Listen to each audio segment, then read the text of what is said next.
নমস্কাৰ, মই প্ৰশান্ত শইকীয়া আমগুৰি। আজি আপোনালোকলৈ আগবঢ়াই দিব বিচাৰিছো স্বৰচিত আন এটি কবিতা, হেৰাই যোৱা মানুহজন। এই যে মানুহজন, তেওঁ যন্ত্ৰ হ'ব নোৱাৰিলে।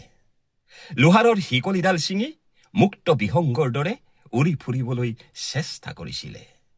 নিৰাপত্তাৰ আশ্বাস দি ছদ্মবেশী শুভাকাংক্ষী ৰূপত যন্ত্ৰ মানৱ কিছুমানে তেওঁক আৱৰি ৰাখিবলৈ যত্ন কৰিছিল।